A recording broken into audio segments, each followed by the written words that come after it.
A paz do Senhor Jesus, povo de Deus, como é que vocês estão? Espero que estejam todos muito bem. Pastor Fabiano Silva aqui. O vídeo, a proposta é rápida, né? Então a gente tem que correr, né? Não quero fazer um vídeo extenso. Por que ferimos as pessoas que a gente ama? Interessante nessa pergunta, é profunda, né? Quero ler aqui em 1 Samuel, capítulo de número 20, versículo de número 32. A Bíblia diz assim: Então respondeu Jonatas a Saul, seu pai. Ele disse: Por que Davi há de morrer? O que ele fez? Então Saul atirou-lhe com a lança para o ferir. Olha que interessante. Jonatas era filho de Saul. Assim entendeu Jonatas que seu pai tinha determinado matar Davi.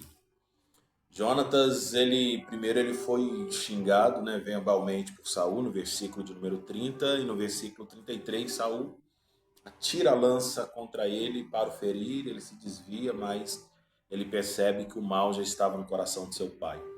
Alguns episódios atrás, Saul estava disposto a tirar a vida do seu próprio filho por questões de orgulho, de soberba, de vaidade,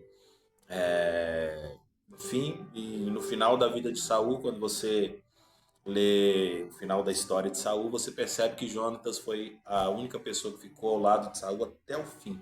Morreu junto com o pai, mesmo o pai sendo que foi, fazendo o que fez, ele ficou com seu pai até o final. Era um herói, grande filho, um excelente guerreiro, mas infelizmente teve a vida ceifada junto, né, ao lado de Saul, seu pai.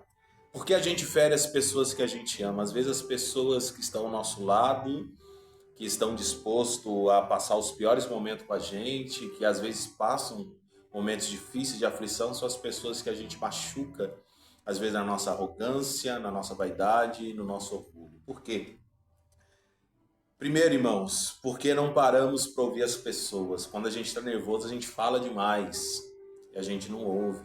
A gente não ouve uma segunda opinião, a gente não ouve um ponto de vista diferente do nosso. Essa palavra é para a família e quantas vezes no nosso nervosismo a gente só enxerga a gente. Eu tô com raiva, eu tô ofendido porque tal pessoa fez isso para mim.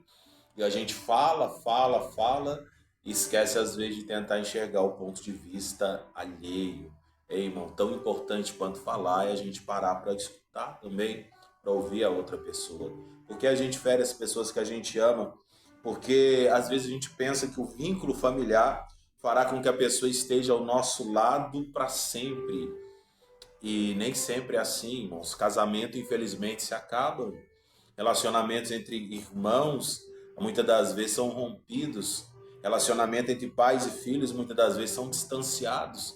Às vezes a gente olha pessoas de uma certa idade, às vezes são pessoas sozinhas, abandonadas, às vezes a gente fica até triste quando a gente vê, né? E é claro que todos os filhos devem dar apoio para seus pais, mas quantos pais que no momento que os filhos lhe eram sujeitos foram tão maus, foram tão rudes?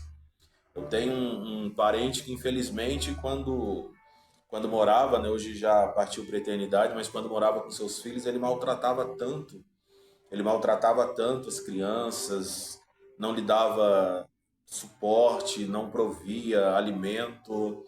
Ele às vezes se alimentava na frente dos filhos e os filhos com fome.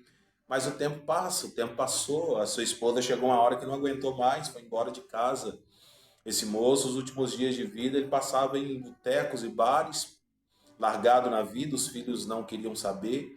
Então, esses vínculos não podem ser uma justificativa, às vezes, para a pessoa ofender, porque às vezes pode ser que um dos cônjuges se canse da situação. Pode ser que o filho, quando saia de casa, quando case, quando consiga a sua independência, ele vá embora e ele não queira mais saber dos pais. Então, a gente não venha se basear porque tem um vínculo, pode ser desrespeitoso, ofensivo. E terceiro ponto, não quero que o vídeo seja extenso, aplicação prática, eu também não quero trazer conteúdo teológico aqui, mas uma reflexão bem prática para a vida. Por que a gente fere as pessoas que a gente ama? Porque às vezes a gente deixa que a intimidade ela gere o desrespeito. A gente não pode permitir que a intimidade ela anule o respeito pelo próximo. A minha proximidade com a minha família não pode permitir que eu trate eles com desrespeito. E eu, como pastor, quantas vezes eu vejo, irmãos, a esposa ofender o marido publicamente, quantas vezes vejo os pais, às vezes, fazer brincadeiras maldosas com os filhos publicamente, ou mesmo que não seja publicamente, mas quantas vezes as pessoas permitem que a intimidade que ela tem com a outra faça com que o respeito dela seja anulado. Não. Quanto mais intimidade eu tenho com uma pessoa, mais respeito eu preciso ter por ela. Eu preciso respeitar minha esposa. Você precisa respeitar seu marido. Você precisa respeitar seus filhos. Você precisa respeitar seus pais. Esse é um princípio bíblico, irmãos. E se assim a gente cumprir, a gente vai conseguir viver uma vida abençoada por Deus. Ame as pessoas que estão ao seu lado. Reflita, pare, pense 1000 vezes antes de você falar alguma coisa numa hora de ira, numa hora de raiva, porque depois você pode se arrepender, mas a palavra que sai da sua boca, ela não volta mais. E às vezes, por você estar no momento de ira, você imortaliza um sentimento que é momentâneo, que não é contínuo na sua vida para com a outra pessoa, por causa, às vezes, de um momento de ira que você está vivendo, uma palavra que você lança numa hora que você não deveria lançar.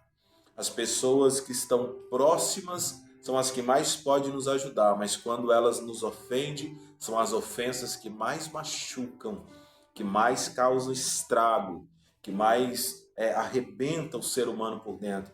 É a ofensa daqueles que a gente ama.